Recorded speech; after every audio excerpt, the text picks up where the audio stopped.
Hello. হ্যাঁ, আমি তোমার সাথে একটু কথা বলছি। ও ফোন করে দেখি, ও ফোন করেছে, করে দেখি আমি হ্যাঁ দিয়েছি। হ্যাঁ শোনো ভাই, আমি একটা কথা বলি। আমি এখন তো আরো 1 বছর আমায় কষ্ট করতে হবে। মানে এই ধরো এই হাতে কেটে বাতাসা দিয়েছি, দিয়ে পয়সা করি আমি পেলে মোটামুটি মা কালীর মেশিনের একটা নেবো। আমার যা আছে কষ্ট তো একবার ধরো করে এই তো মেশিন খারাপ হলো পাঠিয়ে দিলি, 1 বছর পর পারলাম না। মোটামুটি তুমি একটা ভালো মেশিন কিরম পড়বে, মানে সেকেন্ড হ্যান্ড কোথাও থেকে ভালো পাওয়া যাবে? ওর কাছে এখন মেশিন পাঠিয়েছো, ওই টাকা কি দেবে ও?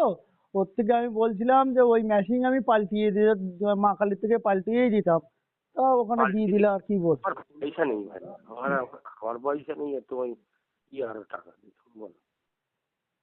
আমার তো এখন অবস্থা খুব খারাপ, তুমি জানো। আমি জোগাড়ে কাজ করি, কন্ট্যাক্ট।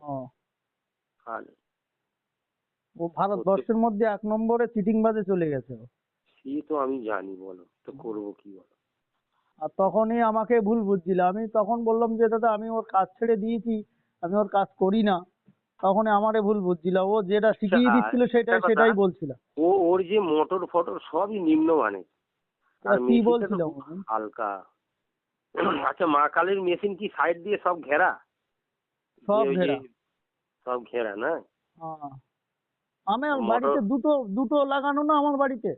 আমি যাবো একবার তোমার বাড়িতে, যাবো আমি। আমি তো জানি বাবু বাগান, বাবুপাড়া। হ্যাঁ বাবুপাড়া জল ট্যাঙ্ক, তোমার সাথে আমি বলে একবার দেখতে অন্তত যাবো, হুম। কিছু না করি একবার দেখতে ও যাবো। টাকা আর পেয়েছো তুমি? আমি তো বললাম ও টাকা পাবা না। আর না দেয় কি করবো ও কখন? এরকম কত ধরনের টাকা খেয়ে নিয়েছো। কখনো তো খেয়েছে, খেয়ে এখন কি করবো বলো? ভগবান মারে, আর কি করবো?